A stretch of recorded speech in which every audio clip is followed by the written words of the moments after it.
In this video, I'll explain the investigative process at a high level and where the course fits into that process. I've worked thousands of cases over the years, state, federal, capital, you name it. And while no two cases are the same, there is a rhythm I found that tends to hold up across the board. It's helpful to understand what happens at different stages of an investigation and why, since the way you execute some tasks really depend on others. So here's how it usually goes for a typical criminal defense investigator. Our work starts when we're brought onto the case, sometimes at the very beginning, sometimes right before trial, or even when the client is on death row. Either way, once we're assigned to a case, we get what's available from the attorney, the case file, discovery, any materials they have, audio, video, etc. From the jump, we're digitally organizing our findings so nothing falls through the cracks. We're setting up investigative organizational materials and shared folders to keep it all straight as we go. We want to make sure the attorneys and team always have access to our work. If it lives in our heads only, it's pretty worthless. Next comes getting familiar with the basics. This is usually just a skim through materials you have and shouldn't be a full-on discovery analysis. We're looking to get our bearings, not do a deep dive yet. We'll then have an initial meeting with the attorney very early on in the case. That helps clarify the beginning stages of the legal strategy and figure out how our investigation can support the theory of the case, if there is one yet. That shapes where we go next. We really want to know what's going on in the lawyer's head, what the timeline look like, and what expectations are, and how we can best work together and communicate. Now, the order of the next few steps can vary. Sometimes we meet the client before we dig deeply into discovery. Typically, I like to do it that way so I can get a sense of what the client feels is important and keep my eyes peeled for that in the materials we're being provided. Sometimes it happens in reverse. In any case, getting to know the client, building rapport, and hearing their take on the case is critical. A full-on discovery analysis is essential. And discovery analysis means reading everything, identifying who's who, figuring out what we're dealing with, elements of the crime, key players, and any obvious gaps or red flags.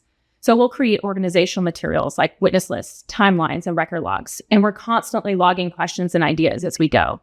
This whole process we call our single pass discovery review. So we're essentially beginning to build a roadmap of what needs to be checked, challenged, or clarified, as well as a strategy for the defense investigation. Next up, though the order may shift, comes the foundational digging. This is background investigations, record collection, open source intelligence, and more, because going in with more information is powerful. That means pulling criminal histories, collecting background records, and depending on the case, that could be employment, incarceration records, jail calls, police records, and more. And we'll investigate witnesses, who they are, what they've said, how credible they seem, and how they're connected to the case and each other. We'll do open source intelligence investigations like social media and online research to gather information. We'll investigate any broader contexts or themes that may help us understand the case more clearly. Any detail we uncover can shift how we see the case and reveal angles we hadn't considered before. We also start reviewing forensic evidence. What we do have, what's missing, and what doesn't add up. Are there issues with the chain of custody or the science?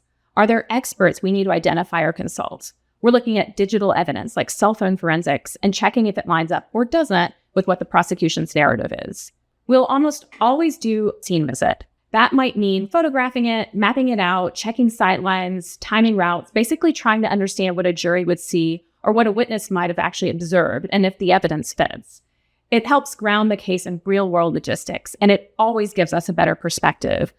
In many cases, especially in serious felonies or death penalty cases, we begin mitigation or sentencing advocacy work early on. It's a time-consuming investigation. That means spending time with the client, gathering records, school, medical, mental health, social services, and talking to people who knew them, like family members, teachers, friends, caseworkers, coworkers, neighbors. We're looking for patterns of trauma, poverty, loss, or systemic failure that shaped their life, and redemption. We want to show their humanity, how any of us could have been them in the same set of circumstances. All of this helps us to understand the client and tell their story and advocate for a more lenient sentence. Okay, next is interview prep. Don't hit the road and track down your witnesses until you're fully prepared. And this entails figuring out who we need to talk to and what we already know and what we want to find out, and what kind of approach might work best with particular interviews. We go back through reports where they're mentioned and cross-referencing what others have said and thinking through what tone or strategy will be effective. We collaborate with the attorney and our team to make sure we're asking the right questions and getting the information we need. And then, of course, we do the interviews. In person is considered best practice. We're listening for contradictions, context, and details that are not in the police reports. We're building rapport and getting people comfortable to talk about sometimes very hard things.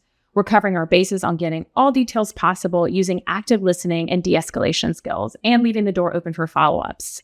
We're documenting everything carefully, following up on new leads, and circling back to the attorney to recalibrate defense strategies based on what we're learning.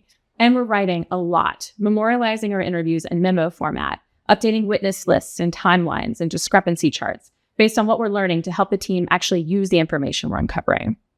There's also a ton of ongoing follow-up. New discovery might come in. We'll be collecting, following up on, and analyzing records. Legal strategy might shift. Your interviews will surface new witnesses. We're staying in touch with the client, monitoring witness social media, and following up on leads. We are constantly processing new information and adjusting as things evolve. We stay on top of communication and make sure that nothing gets lost as the case progresses. Being adaptable in this work is everything.